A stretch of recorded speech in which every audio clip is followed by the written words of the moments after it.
მოგესალმებით მეგობრებო. დღეს სამნი ვიქნებით ჩვენს პოდკასტში.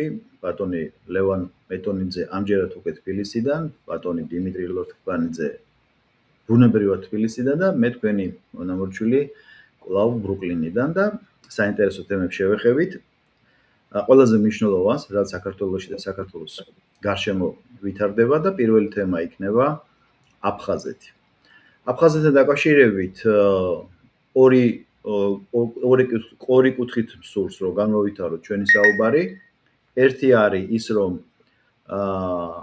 ექს გიორგი ბარამიძის ხმადაღებული განცხადება რამდენად ეს პროვოკაციული იყო და ამას რა შედეგები შეიძლება მოყვეს და მეორე რაც ოპოზიციამ ხელზე დაიხვია ეს ძირითადი საქართველოს მხრიდან როგორც ლევანს უყვარს ენგურს აქეთა მხრიდან მიწოდებული აფხაზეთში ჰუმანიტარული ტვირთი ნავთობის სახით, კერძოდ ბენზინის სახით. აი რა სიტყვით ამ ორ თემაზე გავშალოთ ეს ორი თემა და მე საუბრის გარშემო რაც კითხვები იქნება ჩემი მხრიდან ან თქვენ შორის თუ რამე იქნა ამაზე ვისაუბროთ და ლევან შენ ახლა ბერლინიდან ახალი ჩასული ხარ თბილისში შენ დაიწყე ამაზე საუბარი მით უმეტეს საფუძვლიანი 2-3 სტატია გაქვს ამ ბოლო პერიოდში გამოქვეყნებული ამასთან დაკავშირებით და გისმენთ. მოგესალმებით, მივესალმებით მაყურებელს და გილოცავთ პერისვალების საუბრო დღესასწაულს. რა შეიძლება ითქვას ამ საკითხზე, ძალიან გაიხარეთ ამ მაპატიეთ ბოდიშს გიხდით ხმა ცოტა დაგვიანდა ამით უნდა დამეწყო მეც მოლოცვა თქვენს გილოცავთ ბიჭებო და მთელ საქართველოს პერისვალობას უკაცრავად. გაიხარეთ უერთები. ეცოცხლ. ესე იგი მე ქრონოლოგიას რო შევხედოთ, აი თურქეთის პარლამენტში დაახლოებით 10 პარტიამ განცხადება გააკეთა იმის შესახებ, რომ უნდა მოხდეს აფხაზეთის გარკვეული დეიზოლაცია, მათი პასპორტების გარკვეული ცნობა, რომ ამ ხალხს სჭირდება გადაადგილება, სჭირდება რომ ამ იზოლაციიდან გამოვიდნენ. ამავე დროს, როგორც მე გავიგე, არის ორგანიზაცია აფხაზ-ფედ Federation, რომელსაც სახელმწიფო პარტიასთან ჰქონდა შეხვედრა. ეს ცნობილი არ არის ჩემთვის პრინციპში რაზე იყო საუბარი და შემდეგ მოყვა ეს განცხადება ამ 10 პარტიის რაზეც ამ აფხაზ-ფედმა გააკეთა განცხადება გაემიჯნა ამ პარტიების ამგვარ განცხადებას და მოწოდებას და თქვა რომ ეს WhatsApp-ზე შეკრებილი რაღაც ჯგუფიაო და გარკვეული უცნაურობა გააჩინა მაგალითად ჩემში მაინც. ამის შემდეგ გიორგი ბარამიძის ძალიან ბილად რომ თქვა უცნაური განცხადება, რაც ჩემი აზრით არის ერთგვარი გამწვავება სიტუაციის თვითონ აფხაზეთის რეგიონში, მე ასე ვკითხულობ ამას და პარალელურად გამოჩნდა ალექსანდრ დუგინის 7 წლის წინანდელი ჩანაწერი, რომელიც გასაღდა თითქოს ახალი განცხადება, სადაც საუბარი არის, რომ თითქოს უნდა დაალაგდნენ ქართველებთან და აფხაზეთი გარკვეულწილად არის რაღაცა გაცვლითი მონეტის მსგავსი ვთქვათ რეგიონია და ეს იყო დადებული განცხადება პარალელურად ამ ბარამიძის განცხადებასთან და აფხაზეთის რეგიონში მოყვა გარკვეული მღელვარება, რომ აი რუსეთი არის სახელმწიფო, რომელსაც აი ასე შეუძლია დაახურდაოს აფხაზეთი და პარალელურად თურქეთის ასეთი ძალიან მეგობრული ჟესტი ოფიციალურად პარლამენტარებისა და 10 პოლიტიკური პარტიის მხრიდან მოყვა ესეთი განცხადება. ესე იგი მე პირადად ვხედავ ამას ასე, რომ შეარყიონ რუსეთის როგორც აფხაზეთის პატრონის რეპუტაცია, უცებ გამოჩნდეს მეორე მფარველი თურქეთის სახით და საქართველოს ისედაც არის ბოროტება და მტერი და მით უმეტეს რომელიც აი თურმე ომის დროს ასე სასტიკად ეპყრობოდა ტყვეებს პირდაპირ ხრეთდა და მოკლედ ტყვეთ არ აყავდა მებრძოლები. აი ასეთი პრინციპში საშინელი განცხადება მოყვა ექს-მინისტრისგან. შესაბამისად, მიმაჩნია, რომ ეს არის ჩემი აზრით გამოწვეული, რომ მოხდეს აფხაზური საზოგადოების აღელვება და გარკვეული შეიძლება რაღაც მოქმედებებზე გადასვლა იმისათვის, რომ ის სიტუაცია და სტატუს კო რაც არის ახლა აფხაზეთის რეგიონში, ის აირიოს და ის შეიცვალოს და ახლა თუ ენგურსაკეთა საქართველოსთან რაღაც მოქმედებები მოყვება ამ მიმართულებით, ეს უკვე როგორც იტყვიან ტექნიკის საქმეა და ნახოთ, დაველოდოთ ჩვენი სპეცსამსახურები იქნება თუ შესაბამისი სამსახურები დაინტერესებულები არიან უკვე ამ განცხადებებით, ამ ვითარებით და ისინიც ალბათ თავის სიტყვას იტყვიან. ლევან, მეორე თემა ასევე რომელიც აფხაზეთს ეხება, ეს საწვავე. ბოდიში, ნიკა გვარამიას განცხადებაც ხო მოყვა ამ ყველაფერს მერე, რომ ეს არის ტრამვა, შეაქო ნიკოლ ფაშინიანი, რომ თითქოს ყარაბაღი მოიშორა როგორც ბალასტი და გაჭრა, რა ქვია, ფანჯარა დასავლეთისაკენ ამით. ანუ ირიბი მინიშნებები, რომ აფხაზეთის რეგიონი და ალბათ ცხინვალიც იგულისხმება, რომ არის ბალასტი და თუ ამას ჩვენ მოვიშორებთ, ესე იგი გარანტირებული გვაქვს სომხეთის მსგავსად ესა დასავლეთში ინტეგრაცია. ესეც არ დაგვაუწყდეს. კი ბატონო. და რაღაცა თითქოს ორკესტრირებულად, თითქოს არა, ორკესტრირებულად არის ეს ყველაფერი. ეხლა ბუნებრივი ერთი პარტიის წევრები იყვნენ, ერთი ხელისუფლების წევრები იყვნენ და გასაკვირი არც არაფერია. ლევან, აქვე თუ შეგიძლია თქვა ამ საწვავთან დაკავშირებით, რატო ატყდა ეს აჟიოტაჟი? ერთი მხრივ ხო მარტივი რამ იყო, იქ იყო დეფიციტი, იქ მე ვიცი, რომ საკმარისი რაოდენობა ქართველები შეიძლება არ იყოს, რაც ჩვენ გვსურს, მაგრამ არიან ქართველები და ბუნებრივი იყო ნავთობის მიწოდება, კერძოდ ბენზინის მიწოდება. რას ფიქრობ, რატომ მოყვა ამას ეს ამბავი და საერთოდ რამდენად გამართლებული იყო ეს ნაბიჯი საქართველოს ხელისუფლების მხრიდან? ჩემი აზრით სავსებით გამართლებულია, იმიტომ რომ ჩვენი აფხაზეთი არის ჩვენი რეგიონი, იქ მაცხოვრებელი ხალხი არის ჩვენი ხალხი, ნებისმიერი გაჭირვება, რაც მათ თავს დაატყდება, ვფიქრობ, რომ არის ჩვენი საზრუნავი, მიუხედავად იმისა, რომ ალტერნატიულ კანალებად მოგვიხსენიეს იქაურმა ჩინოსნებმა ეგრეთ წოდებულებმა, მაგრამ ჩვენში ხო რწმენა ყოველთვის უნდა იყოს იმისა, რომ ეს ასეა და ჩვენ ვართ ერთიანი ქვეყანა, როგორც დე იურე, კი მართალია დე ფაქტო ჩვენ ვერ ვაკონტროლებთ ამ მომენტისათვის, მაგრამ დე იურე ეს არის ჩვენი ქვეყანა და ჩვენს გონებაში ეს არასოდეს არ უნდა შეიცვალოს. თუ ჩვენ გვინდა რომ მოხდეს საქართველოს გაერთიანება, პირველ რიგში ჩვენ გონებაში და ჩვენს გულში ეს უნდა იყოს ერთიანი საქართველო და ნებისმიერი გაჭირვება, რაც იქაურ ხალხს თავს დაატყდება, უნდა იყოს ჩვენი საზრუნავი, რაც ამდენი წლების მანძილზე ყოველთვის იყო და მე მგონი ამაში არაფერი ცუდი კი არა, პირიქით კარგი არის და ყოველთვის უნდა გადაიდგას და გაეწოდოთ მათ დახმარების ხელი. თითო, შენი აზრი მაინტერესებს ამ ყველაფერთან დაკავშირებით. პირველი ის განცხადებები, წება რო წამოვიდა და შენ რო თქვა შენი აზრი აი ამ აფხაზეთთან შექმნილი სიტუაციიდან გამომდინარე, იგივე ნავთობთან დაკავშირებით. ლევანმა ძალიან და გაშალე კიდე. ლევანმა ძალიან კარგად ჩამოაყალიბა მთელი ეს ქრონოლოგია მიმდინარე პროცესებთან დაკავშირებით, ურთიერთდაკავშირებული განცხადებები გვარამიასი, ბარამიძესთან, შედარებები სომხეთთან აბსოლუტურად ლოგიკური და რელევანტურია იმისა, რაც ჩანაფიქრიც ჰქონდა ბარამიძეს. და რა არის მთავარი მიზანი ახლა ბარამიძეს? ბარამიძე არის, რა თქმა უნდა, ადეპტი, ბრმა ინსტრუმენტი და შემსრულებელი ნებისმიერ დავალების, რომელიც გარკვეული გეოპოლიტიკური განზომილებიდან გამომდინარე საჭიროებს ასრულებას ჩვენი ქვეყნის ტერიტორიაზე და რა თქმა უნდა, ამისთვის ბარამიძე არის საუკეთესო პერსონა. რატომ? იმიტომ რომ ბარამიძე იყო ამ ქვეყნის თავდაცვის მინისტრიც, ბარამიძე იყო ამ ქვეყნის შინაგან საქმეთა მინისტრიც.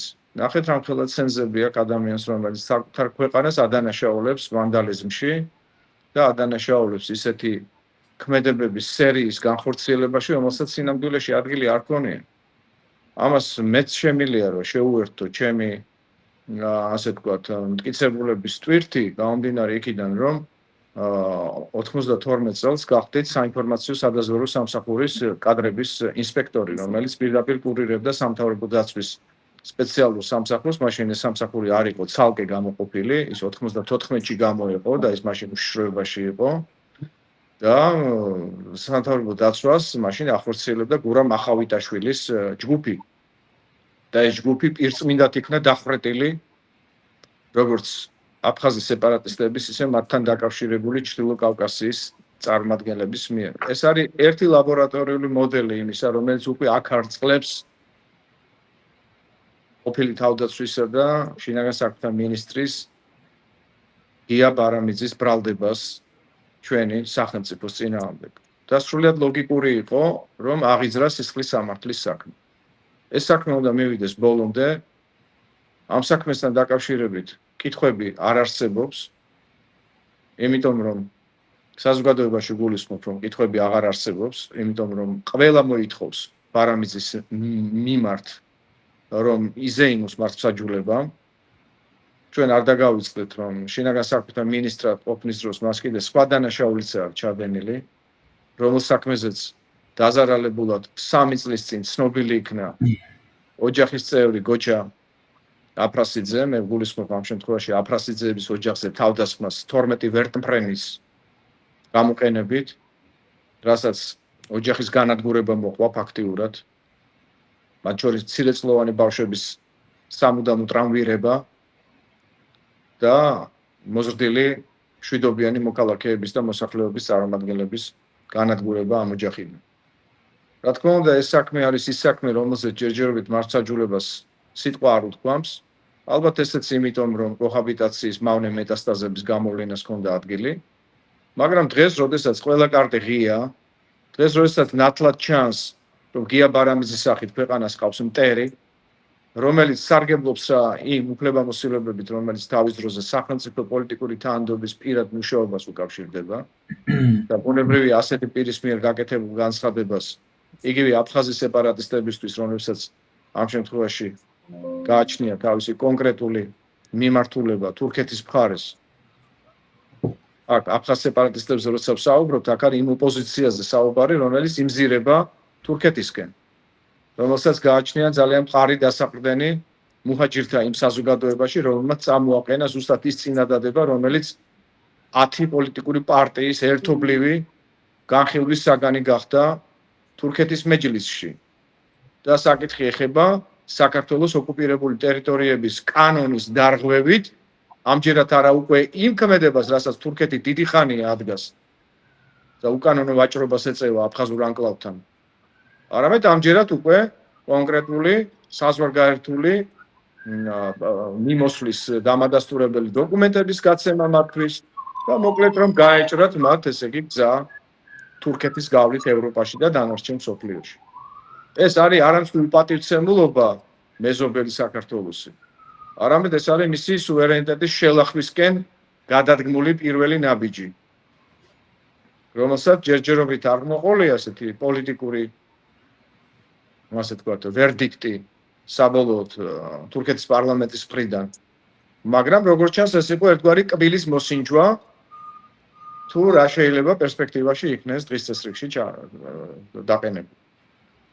ამიტომ რაც შეეხება კიდევ ერთხელ ვიმეორებ, არა მხოლოდ ბარამიძის, არამედ გვარამიას მართალი თქვა ლევანმა, ამ შემთხვევაში კონტექსტში არის განსახილველი ეს მომენტი და არა უბრალოდ ერთი ყოფილი თანამდებობის პირის მიერ გაკეთებული განცხადება. გვარამია გენერალური პროკურორის განათლების მინისტრის პოსტს იკავებდა, შესაბამისად ისიც გვევლინება იმ ცენზის მატარებლად, რომლის განცხადებასაც აფხაზის სეპარატისტებისთვის გააჩნია გარკვეული მნიშვნელობა. ისინი ამას გამოიყენებენ, უკვე გამოიყენეს და ბუნებრივია შეეცდებიან კვლავაც გამოიყენონ ამჯერად უკვე იმ ფორმალური საფუძვლებისთვის, რომელსაც გლობალური დასავლეთი ბრიტანეთის სახით აუცილებლად დაუჭერს მხარს. იმიტომ რომ ეს ყველაფერი სწორედ ბრიტანეთიდან მოდის. ეს სწორედ ბრიტანული დაზვერვის საცეცებია, რომელსაც მივყავართ გია ბარამიძის პიროვნებამდე, რომელსაც თავმოყრობა ნამდვილად არ გააჩნია. მისთვის მიზანი ამართლებს საშუალებას. და ეს მიზანი არის მათი რეინკარნაცია ხელისუფლებაში, ძალაუფლებაში დაბრუნება, მათ შორის ჩვენი ქვეყნის დაქუცმასებისა და დაჩეხვის ტერიტორიული მთლიანობის რღვევის ფასად. იმიტომ არის რომ ფაშინიანს მოუწონა ყარაბაღზე ხელის აღება და ამ გზით ევროპისკენ სარკმლის გაჭრა გვარამიან. თქვენ ანალოგიურს მოუწოდებენ ამ ანალოგიურისკენ უბიძგებენ სწორედ აფხაზეთს და ერთი სიტყვა არ თქმულა მათი მხრიდან იმასთან დაკავშირებით, რომ სოფლიოში პრეცედენტი არ არსებობს ოკუპირებულ ანკლავზე მცხოვრები ეთნიკური ნიშნით ცხოვრები ნახევარი მოსახლეობა 48.7% ზუსტი სტატისტიკით, რომ ყოფილიყო განდევნილი უმცირესობის მიერ და ამ საკითხთან დაკავშირებით ჰუმანიტარული წარმოება არ დაწყებულიყო რომელიმე ასე ვთქვათ უმაღლესი ინსტანციის სასამართლოში. გნებავთ ევროპის დონეზე, გნებავთ გაეროს დონეზე. ერთი კითხვა მაქვს, ეხლა უნდა დამესვა და გამახსენდა ერთი მომენტი.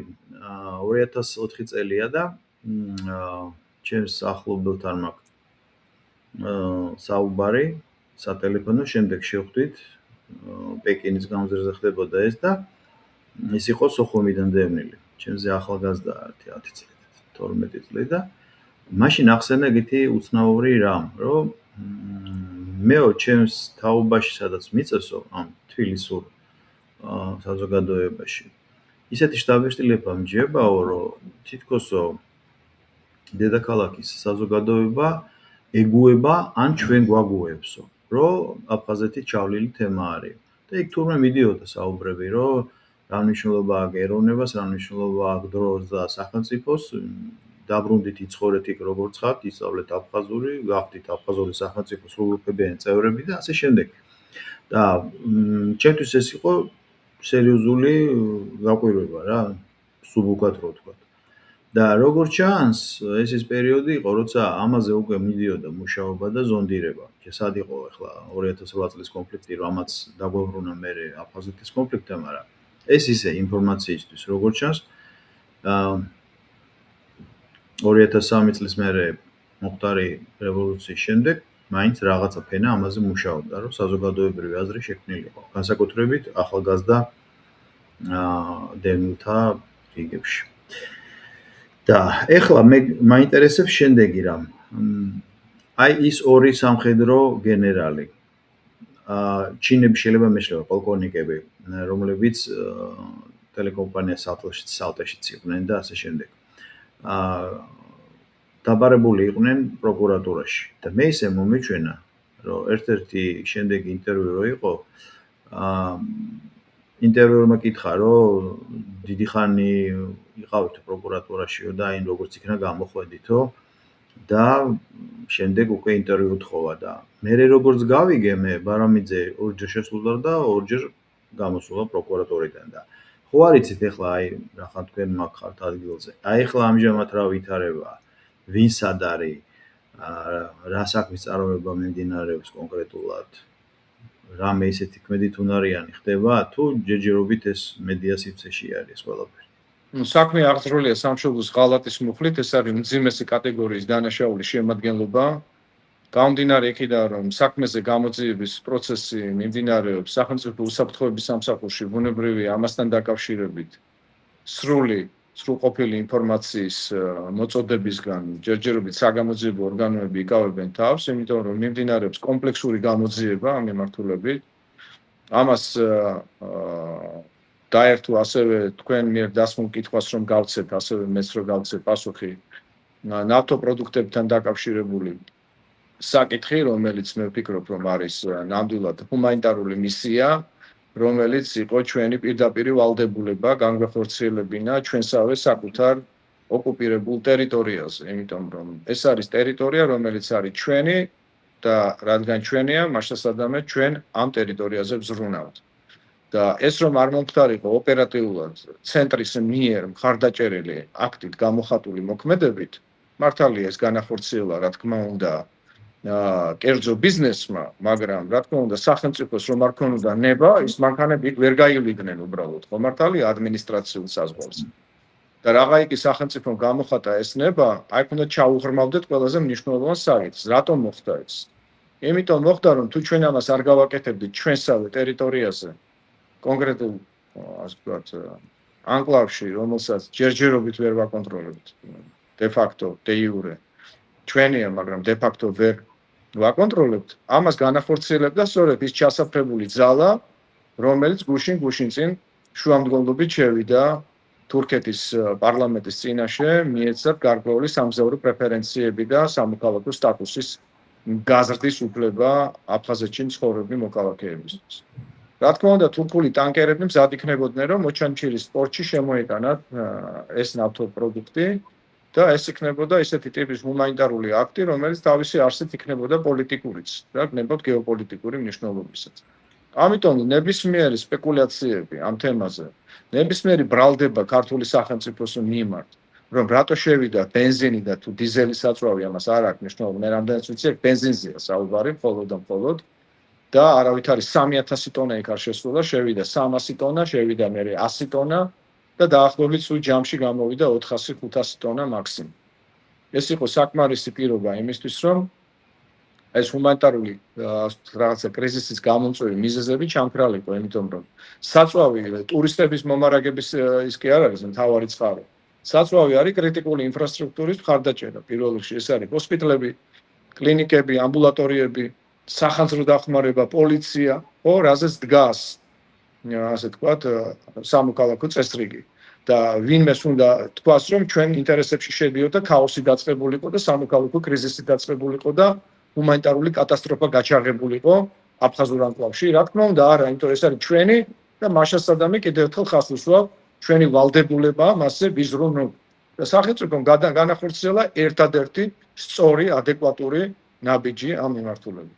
და თვითონ ამის საკითხის ოპონენტები ძალიან კარგად ხვდებიან, რომ ძალიან წამგებიან ველში შედიან, როდესაც სახელმწიფო საკრიტიკებენ ამ მიმართულებით, მაგრამ ბარამიძისნაირ სინდისოებს, რა თქმა უნდა, სინდისი ზარღვი არ გააჩნიათ და ისინი ყველაფერს გააკეთებენ მომავალში იმისთვის, რომ დავალებები შეასრულონ.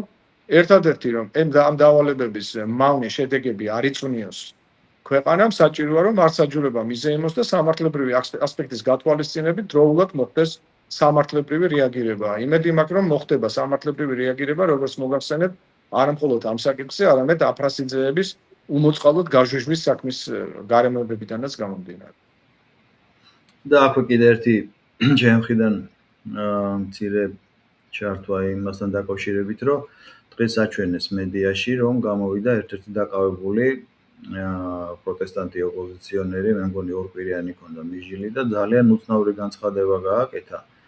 მე ეს იმედის გვერდზე ვნახე, Facebook გვერდზე, რომ ეს ახალგაზრდა კაცი იძახის, რომ უკრაინის საჰაერო ძალების სამიზნეები არის ქართული საწვავის ცენტრები, გადამამუშავებელი, მიწოდებელი ან სასაწყობო და რო წამოვა შეტევა უკრაინის დრონებიდანო, ჩვენ აქ შესაბამის შეძახვის დავახვედრებთო და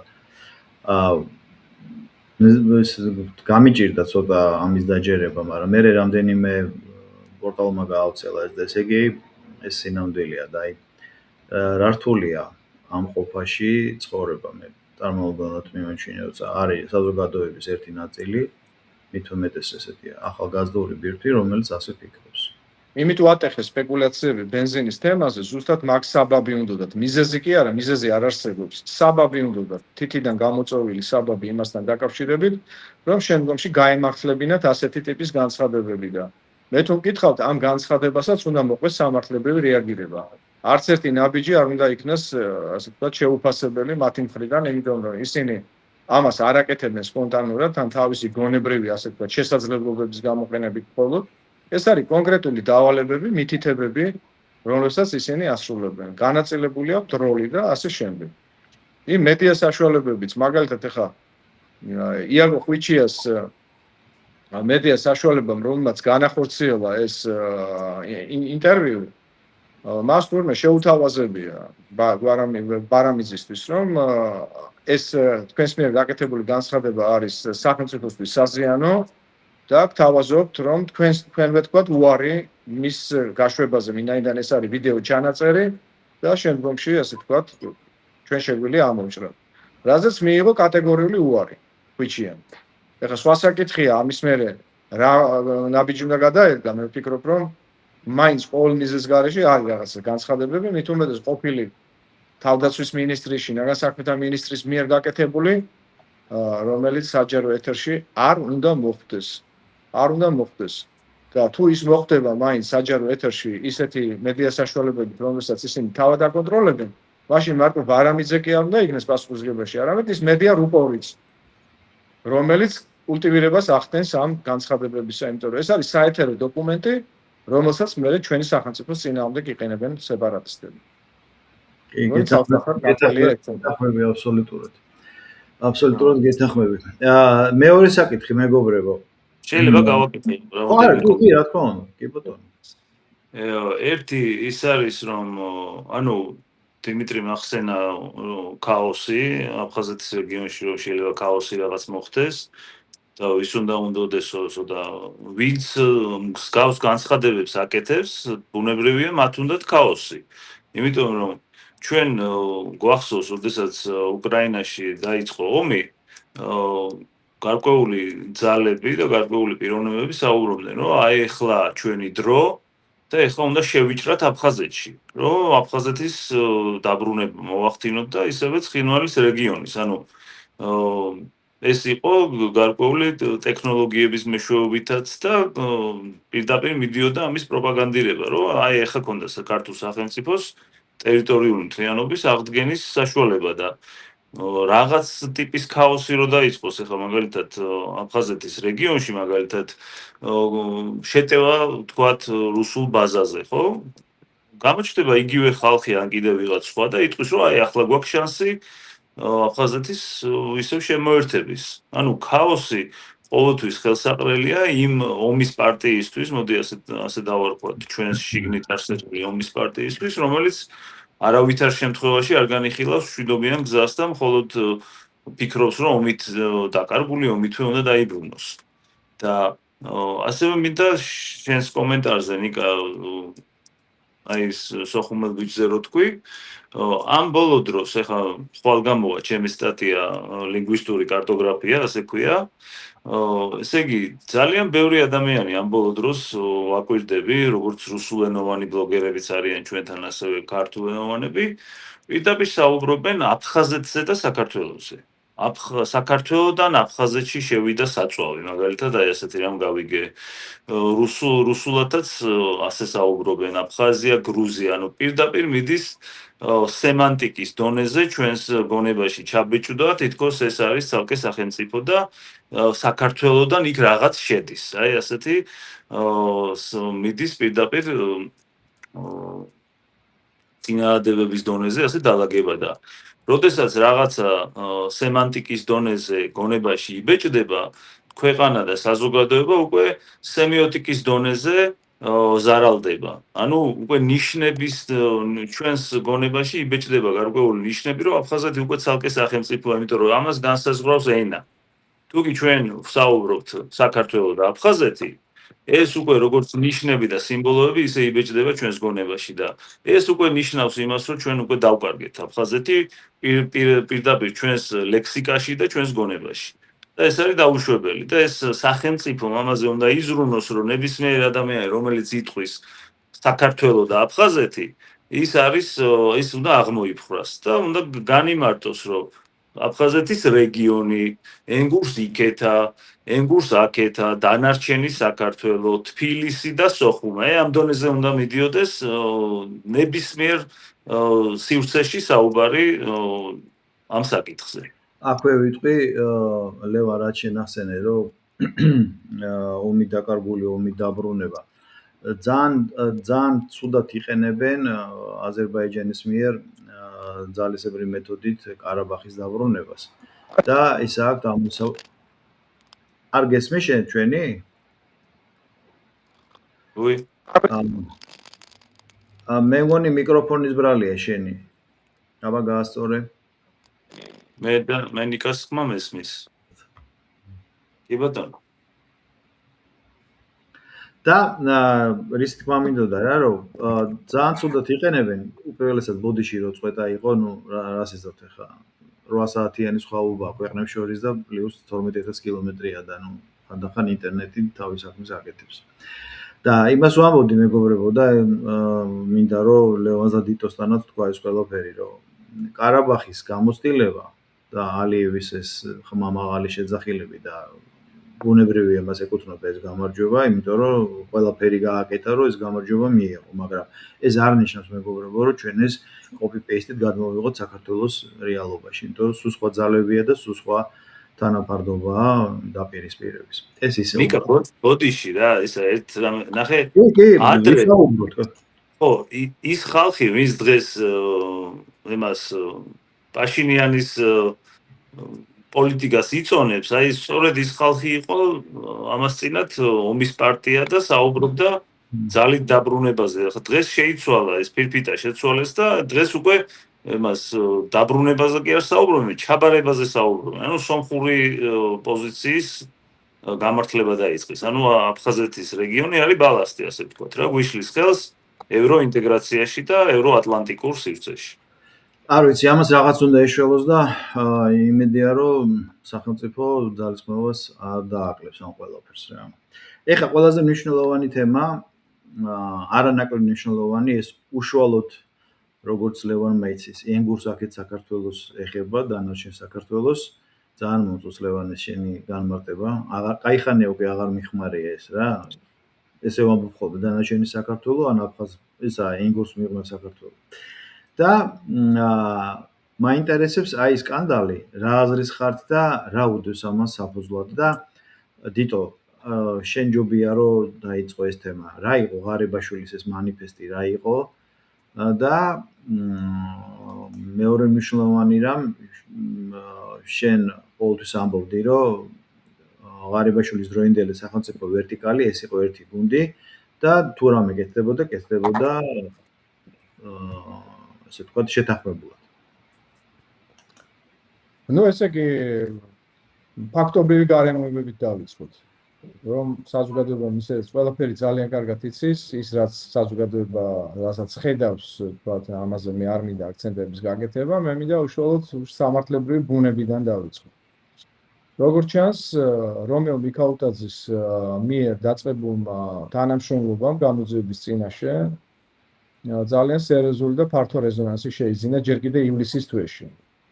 და ის განცხადება, ის წერილი პროფესორად, რომელიც ადვოკატის ხელით შევიდა ღარიბაშვილთან, არაფრით არ მტკიცდება, რომ უშუალოდ მდინარაძის მიერ არის გამოგზავნილი, ან ვინმეს მიერ არის გამოგზავნილი მაღალი პოლიტიკური თანამდებობის პირის მიერ.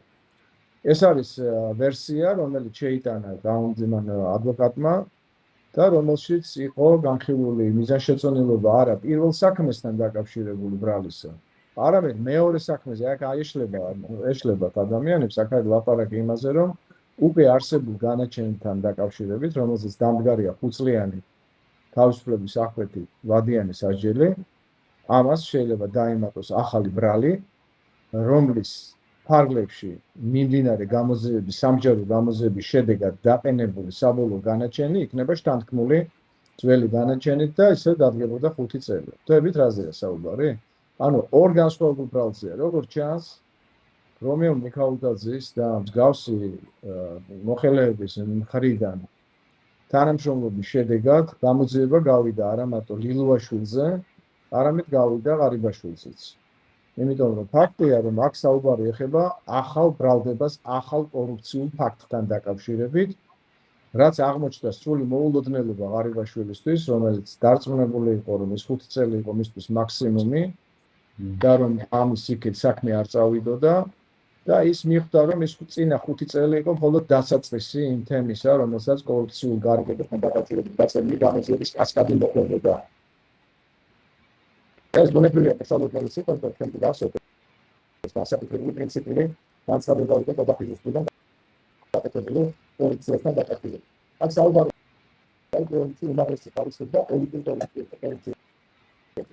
ისევ გაფუჭდა ერთი წამი, აბა თქვი რამე, კაი მეორე. ისევ გაფუჭდა. დიახ.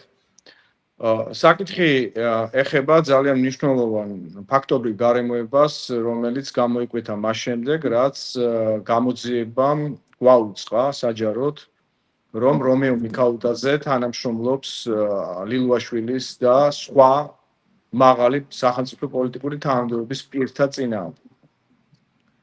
ეხლა ეს ხაზგასმული არ ყოფილა კონკრეტულად ღარიბაშვილის გვარი, მაგრამ მე შემიძლია დაუკავშირო ის ფაქტი, რომ ივლისის თვეში ადვოკატმა შეუტანა ღარიბაშვილს რაღაცა წერილი, რომელსაც მე ღარიბაშვილმა გამოაბა კუდი, რომ ეს მაინც და მაინც დინარაძისგან მოდიოდა, თუმცა იქ არანაირი ადრესატი არ იყო მითითებული, საიდან მოდიოდა ეს წერილი, მე უარყო კიდევაც დინარაძე, მაგრამ ფაქტია, რომ ეს წერილი მოხვდა მასთან, რომლითაც მან შეიტყო მთავარი, ეს არის ხაზგასასმელი. მან შეიტყო, რომ გარდა იმ ბრალისა, რომელზეც განაჩენი უკვე მის მიმართ იდგა, დაწყებული იყო გამოძიება ახალ ელიტური ხასიათის კორუფციულ ფაქტთან დაკავშირებით. ეს იყო მისთვის წითელი ხაზი. ამ წითელ ხაზზე ლაპარაკობს ის. Იმიტომ მან ჩათვალა, რომ ის განაჩენი, რომელიც საპროცესო შეთანხმებით მხარეებს შორის საპროცესო შეთანხმებით დაიდო, იყო საბოლოო. და მასთან დაკავშირებით ღარიბაშვილი ამბობს, რომ მე ხმაც არ ამომიღიაო, რომ ურთიერთობა არ გამფუჭებოდაო. ასე ვთქვათ, ბიზინა ივანიშვილთან. ჯერ კითხვა ისმის, შედალოცვილო, თუ თავს უდანაშაულოდ ცნობდი, ბიზინა ივანიშვილის ხათრისცანი თავი დამნაშავეთ? ეს ხო აბსურდია, ხო? არანაირ ჩარჩოში არ ჯდება. და კარგი, თუ ერთხელ ბრალის ცანი და ერთხელ დამნაშავეთ თავის ცანი კონკრეტულ ბრალში, აგერ ივლისის თვეში წამოგეწია მეორე ბრალი, რომელიც უკვე აღმოჩნდა შენთვის წითელი ხაზები. და გამოდიხარ პოლიტიკური დემარშით და აცხადებ, რომ იწყებ პოლიტიკურ ბრძოლას. მაგრამ ყველამ ძალიან კარგად დავინახეთ, რამხელა ფიასკოთი დასრულდა ეს დემარშის მცდელობა, შეიძლება ასე ითქვას. იმიტომ რომ ყველამ კარგად დაინახა, რომ რომეო მიქაუტაძის მხრიდან გადადგმული ნაბიჯები თანამშრომლობასთან დაკავშირებით უკავშირდება უთხოვარ მტკიცებულებებს იმასთან მიმართებით, რომ უმაღლესი სახელმწიფო პოლიტიკური თანამდებობის პირები ჩართულები იყვნენ ძალიან ღრმად იყვნენ ჩაფლული კორუფციულ ფაქტებთან დაკავშირებით, კორუფციაში. შესაბამისად, ჩვენ ახლა უნდა ველოდოთ ღარიბაშვილის მიმართ მორი ბრალდებას. თუ რას უკავშირდება, რომელ სფეროს უკავშირდება, რომელი კონკრეტული ფიგურანტების, ასე ვთქვათ, მონაწილეობით უკავშირდება ეს საკითხი ღარიბაშვილს, ეს ჯერჯერობით ყველასთვის უცნობია.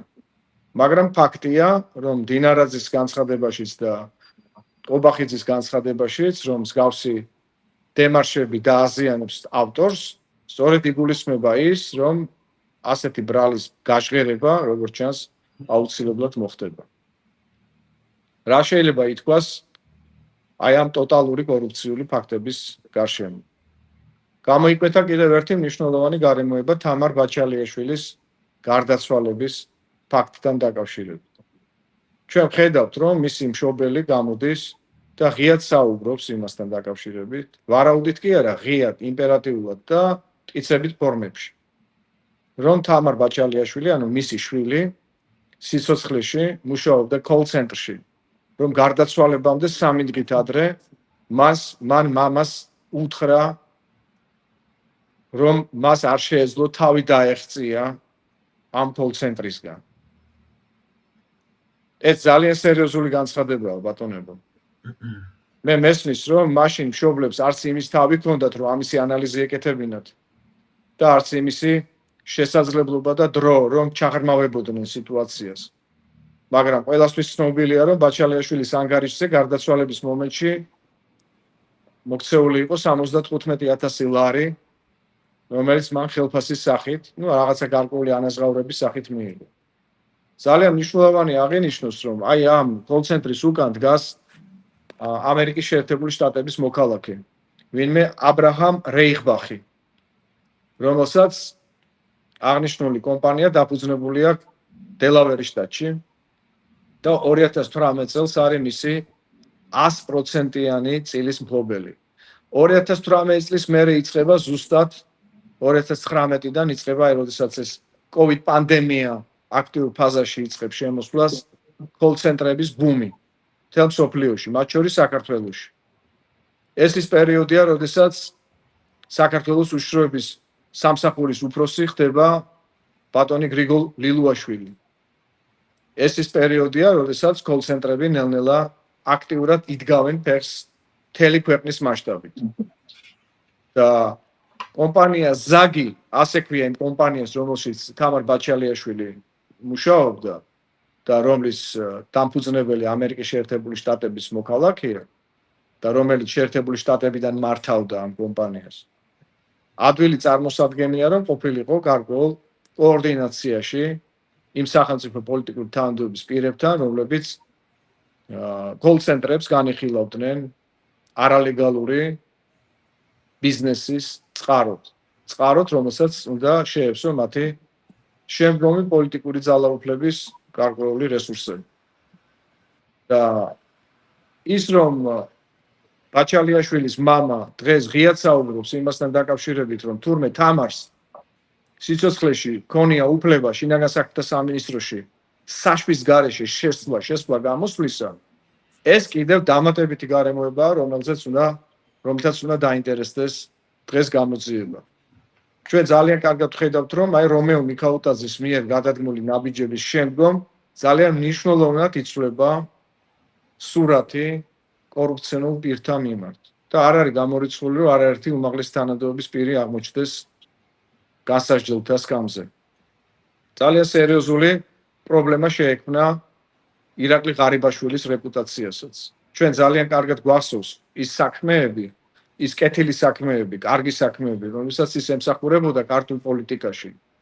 მაგრამ კორუფცია, მით უმეტეს ელიტური კორუფციის მფარველობა, მით უმეტეს საკითხი, რომელიც მის ორგზის გაპრემიერებას შეეხება და პირველი პრემიერობის დასასრული სწორედ იმ კახელების კლანის საქმეს უკავშირდებოდა, გახსოვთ თქვენ, რომელზეც მან როგორც ჩანს გენერალური გაფრთხილება მიიღო ივანიშვილისგან და მეორედ, როდესაც უკვე ამჯერად მისივე ministrები და ministris მოადგილეები ამხელენ აი ამ ჯგუფს და მით უფრო იმის ფონზე, რასაც მე და თქვენ ბატონებო იგივე ჩვენ ნიკას სტუდიაში ვისაუბრეთ დაახლოებით 9 წლის წინ და რაზეც ფართო მედია საშუალებებში აქცენტები არ გაკეთებულა და უნდა ხაზი გაესვას ამასაც.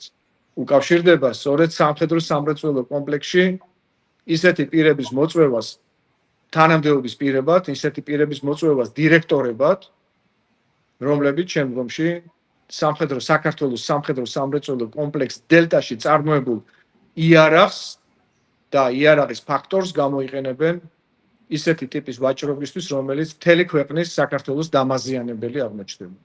და ბუნებრივია აღმოჩნდება ივანიშვილის დამაზიანებელიც, იმიტომ რომ ეს პირი დაკავშირებულია საქართველოს სახელმწიფოს მართვა-გამგეობასთან. შეიძლება ვინმეს არ ახსოვს, მაგრამ გავახსენოთ, საკითხი ეხება კომპანია დელტას დირექტორთა საბჭოში ორი ისრაელის მოქალაქის შემოყვანას.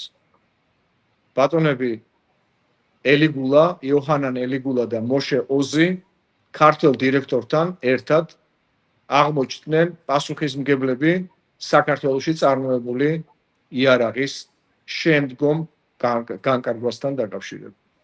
და აღმოჩნდა, რომ ამერიკის შეერთებული შტატების საგამოძიებო ფედერალურმა ბიურომ რამდენიმე წლის წინ დააკავა 2024 წელს პირდაპირ ვთქვათ, აპრილის თვეში დააკავა იოჰანან ელიგულა და მისი შვილი დავითი კონკრეტულ ფაქტზე, რომელიც მექსიკურ კარტელთან ვაჭრობას გულისხმობდა იარაღით.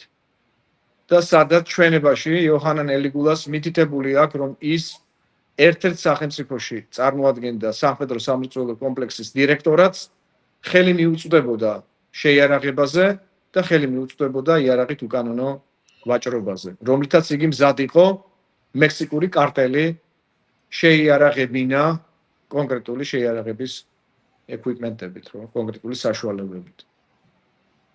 რა თქმა უნდა, ეს ფაქტი, რომელიც ამერიკის შეერთებული შტატების იუსტიციის სამინისტროს იუსტიციის დეპარტამენტის ოფიციალურ ვებგვერდზე არის გამოქვეყნებული, არანაირ კითხვის ნიშნებს არ იწვევს მისი რეალობა. ეს რეალური ფაქტია, რასაც მე თქვენ გიყვებით, ეს პიროვნება პასუხისგებაშია მიცემული თავის შვილთან ერთად და მიმდინარეობს აქტიური გამოძიება ამაზე. უკავშირდება თუ არა ელიგულა ლილუაშვილს, უკავშირდება თუ არა ელიგულა ბურჭულაძეს, უკავშირდება თუ არა ელიგულა ღარიბაშვილს, აი ამ საკითხებთან დაკავშირებით ეროვნულმა გამოძიებამ საქართველოში აუცილებლად უნდა იმსჯელოს და უნდა დადოს კონკრეტული შედეგი. იმიტომ რომ როგორც ცხადი ხდება 2021 წლიდან ამ პიროვნებების შემოყვანაზე პასუხისმგებელი სწორედ ეს სამი პიროვნება. თავდაცვის მინისტრი, უშიშროების მინისტრი და ქვეყნის პრემიერ-მინისტრი. იმიტომ რომ მათი ვიზირებების გარეშე კონტრასიგნაციები შეიძლება ასეც ვიხმაროთ. ანუ ურთიერთთანხმობის გარეშე შეუძლებელია რომ ზესაიდუმლო გრიფით არსებული წარმოება ჩაიბაროს უცხო ქვეყნის მოქალაქემ, ისე რომ ამ ფაქტთან დაკავშირებით პასუხისმგებლობა არ აიღოს ქვეყნის უმაღლესმა წარმომადგენლობამ სახელმწიფო მართვაში, პრემიერმა, თავდაცვის მინისტრმა და უსაფრთხოების მინისტრმა. სწორედ ეს პერსონები განაგებდნენ ქვეყნის თავდაცვის სამხედრო სამრეწველო კომპლექსს.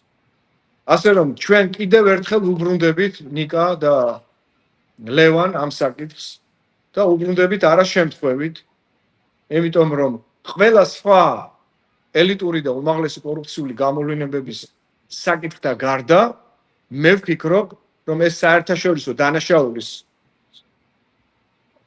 ძალიან რეზონანსული საქმე შეიძლება ლაიტმოტივად გაჰყვებოდეს კიდეც ივანიშვილის გადაწყვეტილებას, აი ესე კაცრად, პრინციპულად დაესაჯა პირები, რომლებიც მისი ნდობის ვერტიკალში ყველაზე მსხვილ და ყველაზე მნიშვნელოვან როლს წარმოადგენდნენ.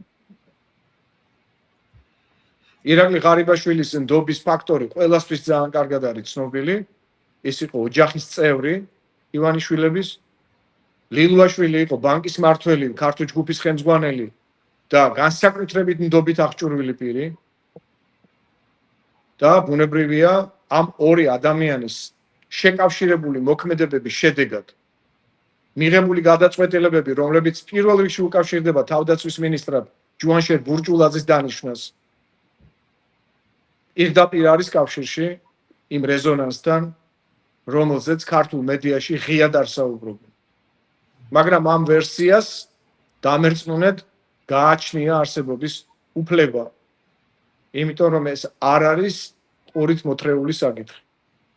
როგორც მოგახსენეთ, საქართველოს სამხედრო სამრეწველო კომპლექსთან დაკავშირებული სკანდალი გაცდა საქართველოს და ის ამერიკის შეერთებული შტატების შესაბამისი საგამოძიებო მოქმედებების მსჯელობის საკითხია უკვე კარგა ხანია. ამიტომ, როდესაც კითხვა ისმის თუ რა მოხდა,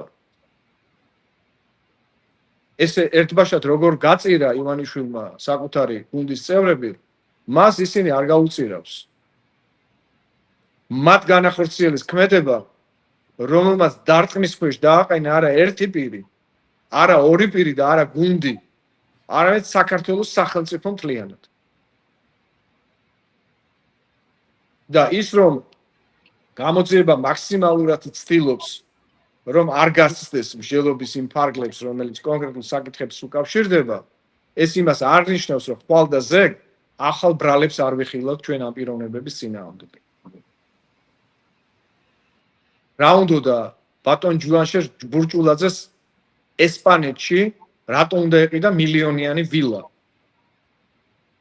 აი საქართველოს თავდაცვის მინისტრი კორუმპირებული შავად ნაშოვნი ფულით ცდილობდა, რომ ესპანეთში მოეწყო გაქცევის პლაცდარმი.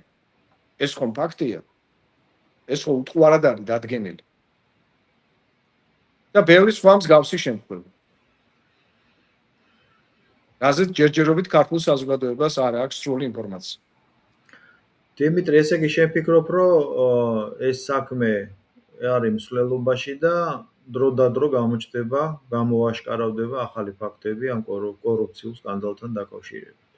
დიახ, აუცილებლად გამოაშკარავდება, იმიტომ რომ ამერიკის შეერთებული შტატების გარკვეული პოლიტიკური გუნდისთვის, როგორც ჩანს, არის ხელსაყრელი გააჩნდეს მაკომპრომეტირებელი მასალა საქართველოს სახელმწიფოს უმაღლესი პოლიტიკური თანამდებობის პირთა წინააღმდეგ.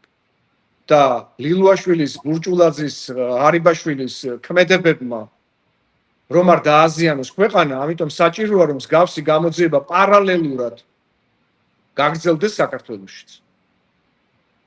და დარწმუნებული ვარ, რომ ჩემამდე ბევრად ადრეა ამასთან დაკავშირებით ეს პოზიტიური გადაწყვეტილება მიღებული. წინააღმდეგ შემთხვევაში აი ესეთი დარტყმა საკუთარ გუნდზე არ იქნებოდა განხორციელებული. დამერწმუნეთ პრემიერ-მინისტრის, უშიშროების მინისტრის, თავდაცვის მინისტრის და დანარჩენებზე აღარ მაქვს საუბარი იქ. სხვა მინისტრებზე და დეპარტამენტის ხელმძღვანელებზე და მუნიციპალურ წარმომადგენლობაზე. მათი დაკავება ზოგადად ბევრ ქვეყანაში გახდებოდა მართველი გუნდის ჩამოშლის პირდაპირი საფუძველი. ბატონებო, პირველი თემა რაც ჩვენ განვიხილეთ, ეს მეორე ძალიან მძიმე თემა და რახან ჩვენ უკვე თითქმის 1 საათია ასე ვთქვათ, ეთერში ვართ, მე მინდა მესამე თემით შევკრა ეს ჩვენი საუბარი. როგორ ფიქრობთ, როდემდე იქნება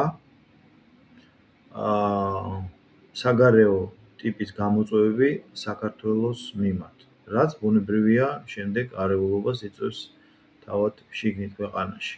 რასთან არის ეს დაკავშირებული, რა პროცესებთან იქნება ეს დაკავშირებული, არის და იქნება და როგორ ფიქრობთ, რა უნდა შეიცვალოს გარე მსოფლიოში, რომ საქართველოს მიმართ აღარ იყოს, ესე ვთქვათ, მართული პროცესები. ლევან, კი ბატონო. ჩემი აზრით ეს არის დაკავშირებული ომთან უკრაინაში და ომის შედეგად უკვე ახალი მსოფლიო წესრიგის ჩამოყალიბებასთან, რომელიც ვერა და ვერ ჩამოყალიბდა მანამ სანამ თქვათ სტრატეგიული მოწინააღმდეგე არ იქნება დამარცხებული, ხო? სუპერსახელმწიფოები ერთმანეთს ებრძვიან პროქსი ძალების მეშვეობით, ჩვენ ვართ დღეს 21 საუკუნის ჰიბრიდულ ომში. საქართველოს არის ერთ-ერთი უმნიშვნელოვანესი ფაქტორი და გეოპოლიტიკური წერტილი და ეს მანამ არ დამთავრდება, სანამ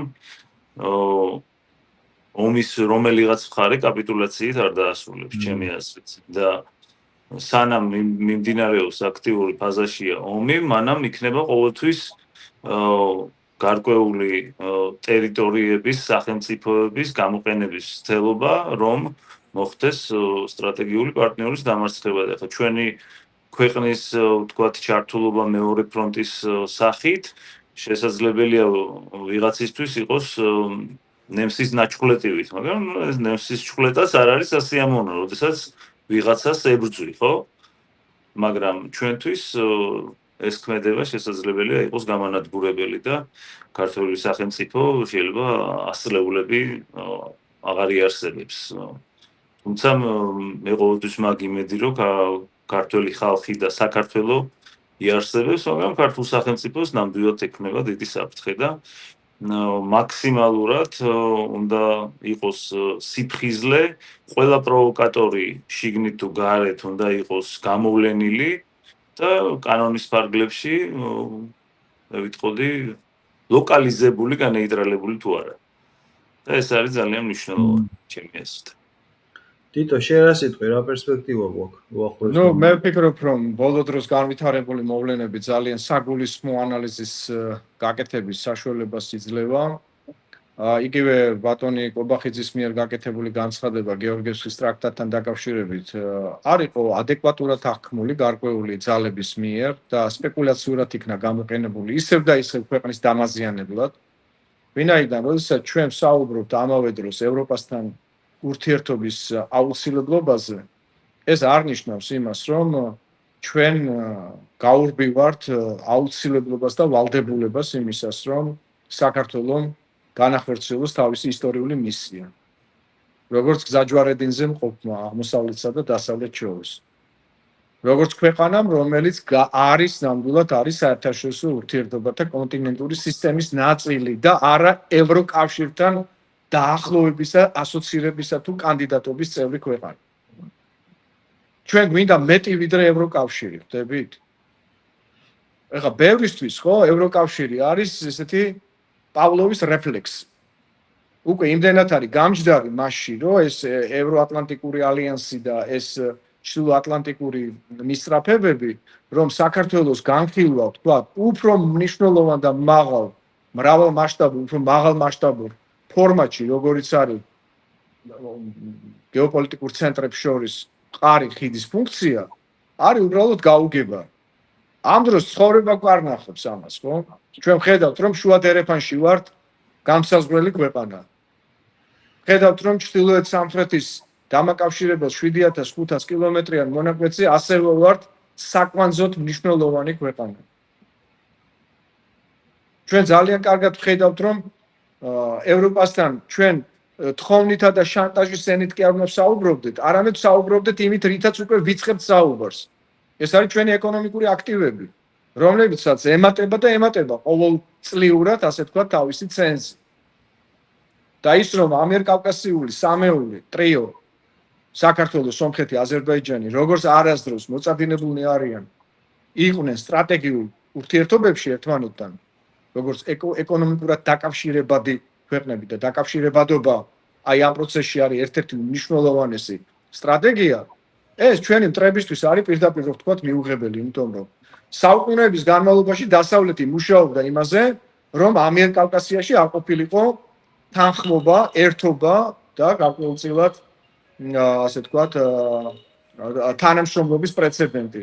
მაგრამ დღესდღეობით ჩვენ ვხედავთ, რომ ასეთ ფაქტს ადგილი აქვს და საქართველოს მოახერხა და რუსეთთან, რომელთანაც 840 კილომეტრიანი უწყვეტი საზღვარი გააჩნია და რომელთანაც ურთიერთობები არ გააჩნია. გადადის ისეთ მნიშვნელოვან, სტრატეგიულად მნიშვნელოვან სავაჭრო ეკონომიკურ ურთიერთობებზე, გადავიდა უფრო სწორად, რომელმაც თავისი დადებითი შედეგები მოიტანა ქართული ეკონომიკისთვის, განსაკუთრებით უკრაინაში დაწყებული მოვლენების შემდგომ. ჩვენ ძალიან კარგად ხედავთ ირანის გაცხოველებულ, ასე ვთქვათ, სურვილს საქართველოსთან სავაჭრო ეკონომიკური ურთიერთობების გაძლიერებისა. ამას ცხადყოფს ყოველ თვიური ანგარიშები ირანის ელჩისა საქართველოში. სეიდ ალი მოჯანი, მე ვთქვა და ჩემი დამოკიდებულება გამოხატვა ამ ელჩის მიმართ, არის მეტრი დიპლომატიის დღევანდელ დღეს საქართველოში მოქმედ ყველა დიპკორპუსის წარმომადგენლებს შორის. და სხვათა შორის ხვალ მიწვეული ვარ 20 აგვისტოს 4 საათზე ირანის საელჩოში, სადაც გაიმართება სამგლოვიარო ღონისძიება ირანის სულიერ ლიდერის დაკრძალვიდან მე-40 დღეს. ძალიან მნიშვნელოვანია, რომ ბატონ მოჯანის, რომელიც ისტორიკოსი გახლავთ, პროფესორია და კავკასიის მკვლევარია, ძალიან საინტერესო წინადადებები აქვს სწორედ სავაჭრო ეკონომიკური ურთიერთობების გაძლიერების მიმართულებით და ამ შემთხვევაში ირანი, რომელიც ორი რეგიონის მნიშვნელოვანი გეოპოლიტიკური აქტორია, როგორც ახლო აღმოსავლეთში, ისე ცენტრალურ აზიაში, გვევლინება აი დაკავშირებადობის გამტარ მნიშვნელოვან რგოლად საქართველოსთვის ცენტრალური აზიის მიმართულებით. და ესე იგი ჩვენ ფაქტიურად შეგვიძლია ვთქვათ, რომ ჯვარსახოვანი გეოეკონომიკური და გეოპოლიტიკური მისიის განმახორციელებლები ვართ. როგორც დასავლეთ აღმოსავლეთის, ისე ჩრდილოეთ სამხრეთის მიმართულებაზე. და ვინმე შეიძლება გვიმტკიცეს, რომ ევროკავშირისკენ სწრაფვა ფარავს ამ უმნიშვნელოვანეს ისტორიულ მისიას, რომელიც შეიძლება 1000 წელში ერთხელ გაუჩნდეს ქვეყანას.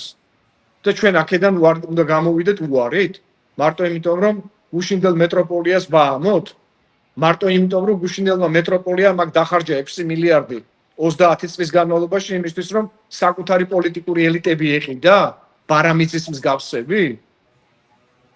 ნუ ყველაფერზე პასუხი გაცემული ახალი თაობა მოდის ელემენტარულად.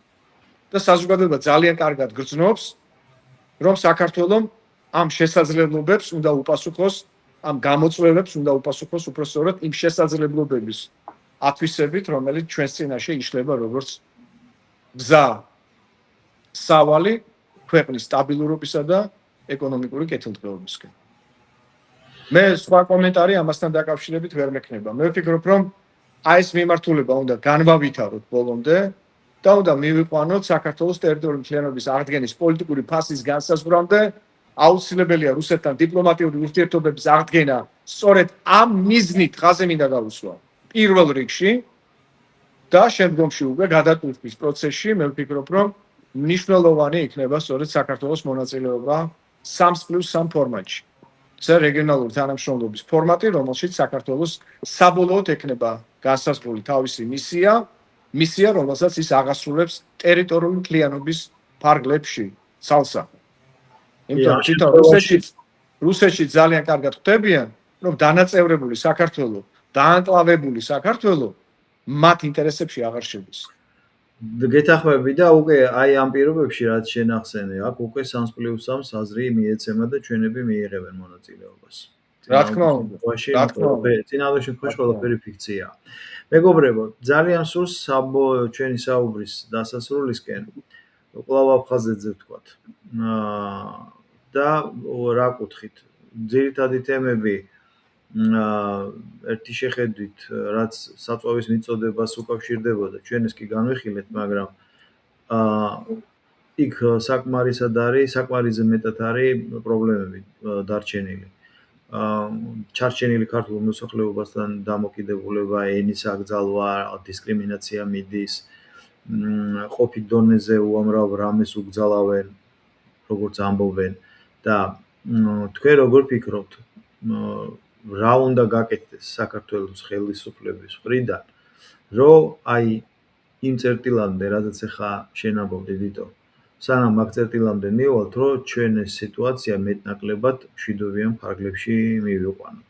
აი როგორ ფიქრობთ? პირველ რიგში უნდა გავაგრძელოთ ნიკა, ჩემი აზრით და ლევანი დაასრულოს მაშინ.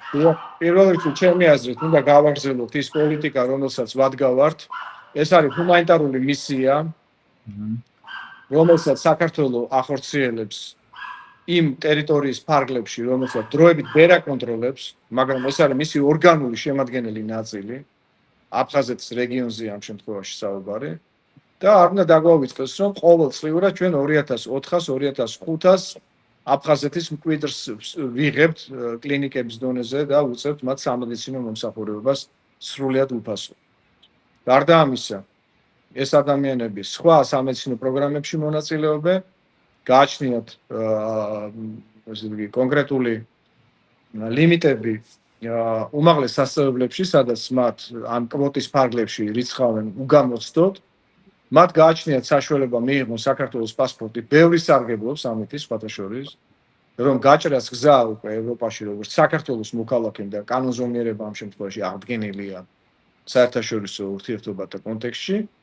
და რა თქმა უნდა, ჩვენ ვრჩება გარდა აი ამ უკვე დაწყებული პროგრამების ბოლომდე მიყვანისა, რომ არ დაუშვათ რაიმე ტიპის პროვოკაციები. გია ბარამიძით დავიწყეთ და ჩვენ აუცილებლად ისევ უნდა შევერხოთ ამ საკითხს, იმიტომ რომ ბარამიძე სიმპტომია იმისა, თუ რა მზაკრული ჩანაფიქრი აქვს ბრიტანეთს ამ შემთხვევაში თურქეთის ხელით აფხაზეთის ანკლავში.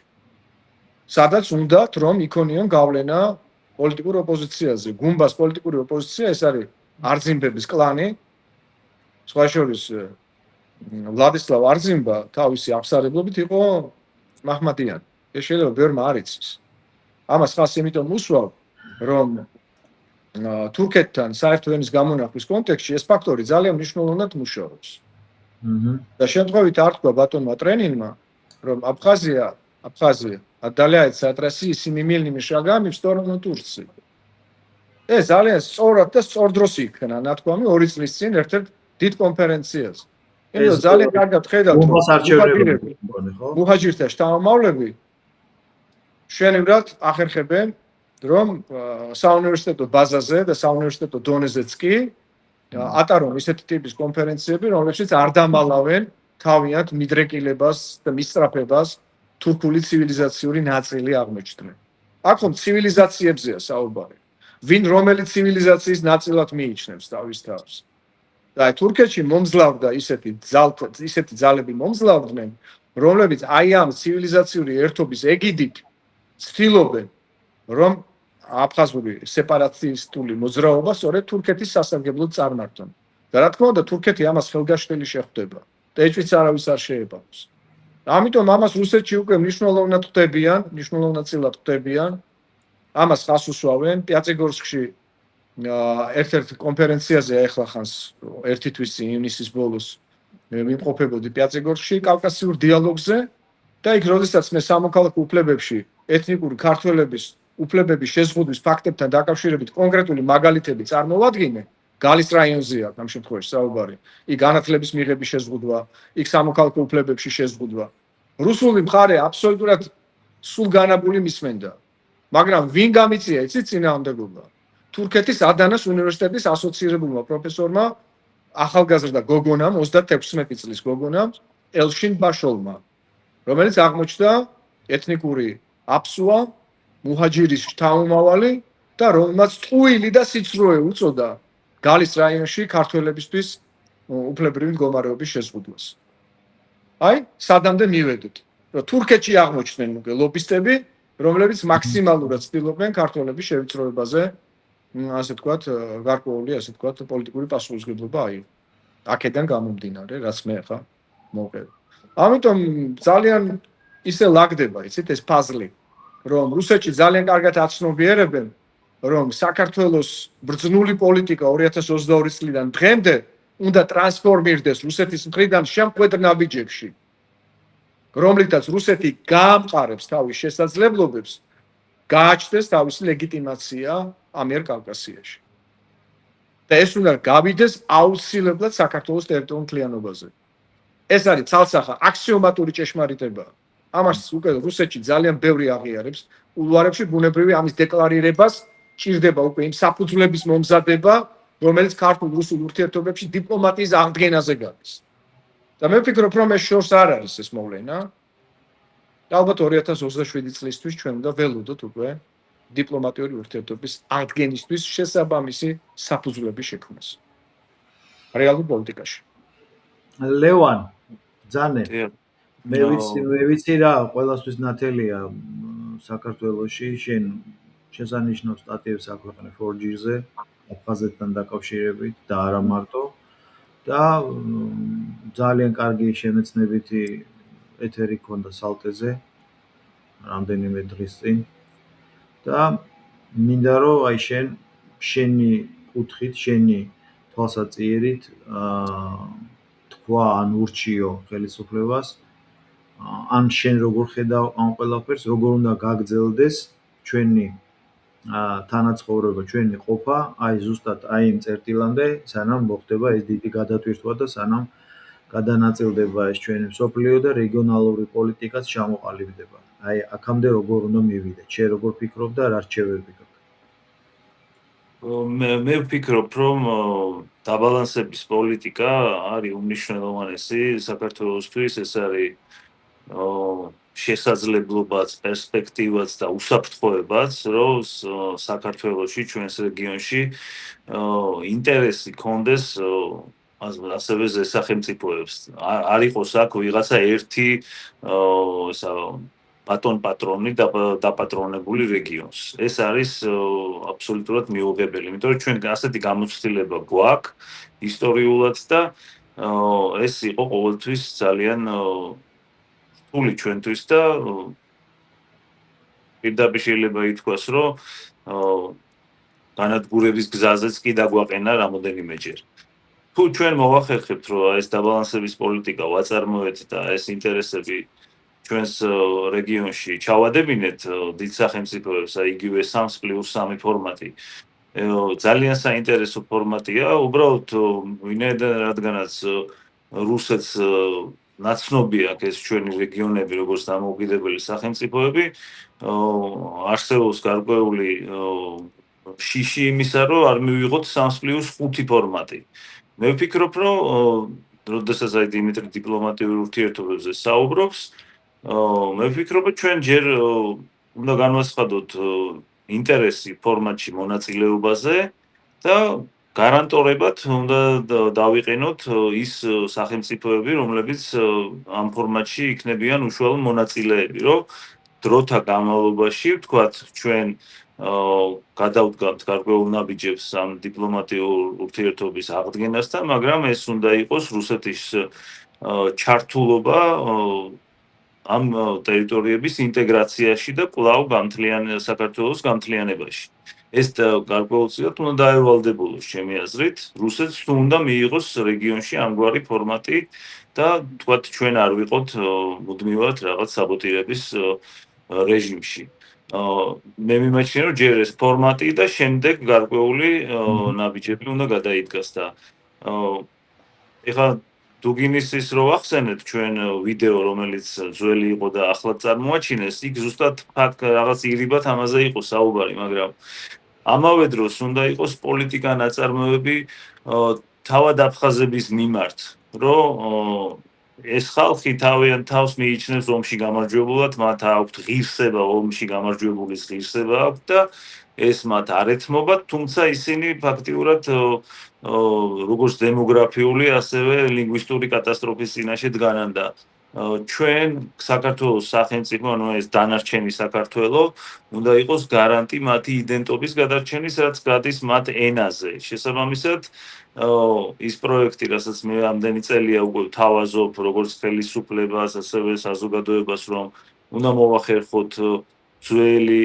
აფხაზური ანბანის აღდგენა, იმისათვის, რომ რეალური ანბანი, რომელიც გაამყარებდა აფხაზურ ენას და მისცემდა როგორც საქართველოს დაინტერესებულ მოქალაქეს ამ ენის შესწავლის შესაძლებლობას და აფხაზებს მისცემდა საშუალება საკუთარი ენის გამყარების და განვითარების, აი ეს პროექტი თუ მოახერხეთ და განვახორციელეთ, აფხაზებს გაუჩნდებათ იმედი, რომ საქართველოში, ჩვენ საერთო სახელმწიფოში და სამშობლოში მათ ექნებათ გადარჩენის საშუალება და არ გაიხედავენ არც თურქეთისკენ, არც რუსეთისკენ და არც სხვა ქვეყნისკენ. ლევან, ხაზი უნდა გაუშვათ, რომ აფხაზური ანბანის აღდგენა უკავშირდება ქართული გრაფიკის გამოყენებას, ხო მართალია? ხო, რა თქმა უნდა. ეს ვინმეს ვარ ეგონოს, რომ რაღაცა ეფემერულ აფხაზურ ანბანზეა საუბარი, ქართულ გრაფიკაზეა საუბარი. კი, ანუ აღდგენა 1938 წლიდან 54 წლამდე არსებული ანბანის აღდგენაზეა საუბარი, რაც გაადვილებს როგორც ქართველისთვის, ისე აფხაზისთვის ამ ენის შესწავლას და ჩვენ გვექნება შესაძლებლობა მშობლიურ ენებზე ერთმანეთს ვესაუბროთ. აი ეს იქნება ის იმედი და მაშველი რგოლი აფხაზი ეთნოსისათვის, რომელიც მათ დაარწმუნებს, რომ ჩვენ საერთო სახელმწიფოში მათი იდენტობა არამც თუ გადარჩება, იგი განვითარდება და მას ექნება პერსპექტივა. აი ეს არის მნიშვნელოვანი ჩემი აზრით. მნიშვნელოვანი სახალხო დიპლომატიური ბერკეტია სხვათა შორის და ამისი არ გამოყენება იქნებოდა ძალიან დიდი შეცდომა მომავალში. იმედია ამას გაითვალისწინებენ შესაბამისად. აბსოლუტურად გეთანხმებით. მე ჩემი მხრივ ესე თუ ეს შევაჯამებ, რომ ძალიან საინტერესო საუბარი შედგა, მნიშვნელოვანი თემები განვიხილეთ. აქვე ბოდრს გიხდით კიდევ ერთხელ ტექნიკური წუნის გამო, მაგრამ ჩვენ და დამოუკიდებლად მოხდა, იმიტომ რომ ინტერნეტი წვეტა იყო. მაგრამ არა აქვს ამას მნიშვნელობა, მცირე ხარვეზი იქნება, მაგრამ შინაარსი სავსებით შენარჩუნებულია. გააზიარეთ აუცილებლად, ვისაც მოგეწონათ ეს ვიდეო და ვინც თვლით რომ მნიშვნელოვანია და მე კიდე ესე მგონია რომ გადამწყვეტ ფაზაში შევდივართ გადაფორმატირების და ეს გადამწყვეტი ფაზა დაიწყება 2028-2030 წლის ჩათვლით და ზუსტად ჩვენ ამ პერიოდისთვის უნდა ვიყოთ მზად და შესაბამისად 2028-ში საქართველოში არჩევნებს ექნება უმნიშვნელოვანესი დატვირთვა. იმიტომ რომ ყველაზე მძიმე ფაზაში შევდივართ, ხანდახან იმასაც კი ვამბობ, რომ ესეთი მრავალპოლუსური სოფლიო შეიძლება იმდენად რთული აღსაქმელი გამოდგეს და რეალიზებაში განსახორციელებელი, რომ მოგვენატროს ჩეკებში ნაყიდი ლამპაზე მოშავე სანიოს ტელევიზორები რა. იმიტომ რომ ასეთი პირი უჩას, იმიტომ რომ ეს თურმე ძალიან დიდი გამოწვევა ყოფილა რა.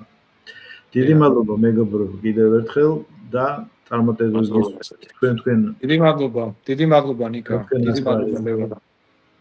დიდი მადლობა. და გაიხარეთ. აბა წარმატებები თქვენ საქართველოს და კიდევ ერთხელ ყველას ულოცავ ფერიცვალების. მადლობა მაყურებელს.